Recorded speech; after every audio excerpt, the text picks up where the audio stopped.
My choice for punishment was either a razor strap or a fiberglass fishing pole. He gave me a choice, so I took the fiberglass fishing pole. What happened is these kids would go and listen when they knew someone was going in room 19. They'd all gather around the corner and listen by this grill to find out how long it would take for you to start screaming your head off. So I wanted to see why you went to boarding school, what you went through at boarding school, and what your life was like now, without my voice interrupting. Just told stories, so these are all their stories in their own words. The title of my academic book is Stringing Rosaries. When I was doing my qualitative study for my dissertation, I interviewed Native American females who were the first ever females in their position of leadership.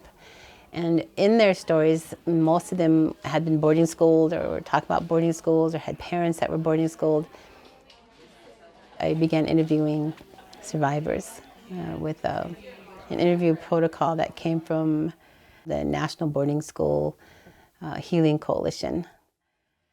So many of the survivors did not want me to publish their names, but they just said, tell the world our story. Tell the world what happened to us. Many, many generations of our kids were taken from homes, forcibly taken from homes and sent to boarding schools. My father was sent to boarding school when he was 9 years old. He was taken from here, Turtle Mountain Reservation, pretty much stolen when he was 9 and sent 3 days and 3 nights on a train to Chemawa. He had never learned throughout his entire life about the government's assimilation policy, why he was stolen, why his hair was shaved off, and why he was beaten for speaking Cree and Christianity forced on him. This was his soul wound. Richard Pratt, who started the first off-reservation boarding school, Carlisle, in 1879, he liked Indians, but he hated the culture, the ceremony, the language, the traditions. So he wanted to kill the Indian and save the man. He was a military man, so they were run with military precision, along with the corporal punishment, severe beatings. My father, my mother, grandparents, they weren't allowed to speak their tribal language. If you got caught speaking your tongue, the nuns or the people in the dorm or the teachers, I guess, they would have lye soap and put that in your mouth and then hold your mouth shut until you either blew bubbles or you got blisters in your mouth. So that's how he learned how to speak English. Everything that was Indian was beaten out of them, was shamed out of them to make them as white citizens, as white as they could. So when these kids went back to home, to the reservations, I called them the returned. They didn't fit in, they didn't know their parents. Some of them were gone for up to 12 years. The suggested stay was a minimum of 4 years. So it was a very hard adjustment back. My research over the past 10 years has come up with almost 400 boarding schools in the United States, in 29 states. It's very tedious work. I would find a boarding school document, and then in there they would list other boarding schools, so then I'd go off and search for those boarding schools. So have I found all the boarding schools? Absolutely not.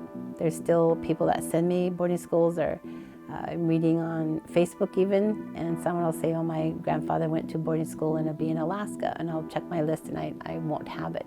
And then I'll Google it, and sure enough, it'll show up. The stories that you'll read in the book are of extreme loneliness.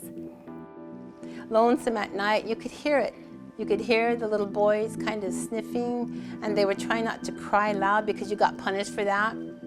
Why am I here? Some of them were stolen, some of them were sent, some of them because their parents weren't able to function, and that's a whole other sad story there, is what was going on in reservations. Reservation life, with adjusting from being people free on the prairies to being put on reservations, and then our way of living, our hunting and fishing and so on, was taken away, dependent on commodity foods and so on, the illnesses and the alcoholism and the suicide. That's the legacy. It's called intergenerational trauma or historical trauma that our people are suffering now due to the boarding school era.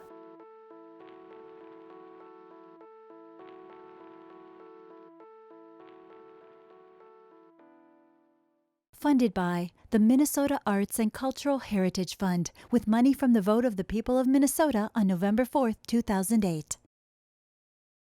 And by the members of Prairie Public.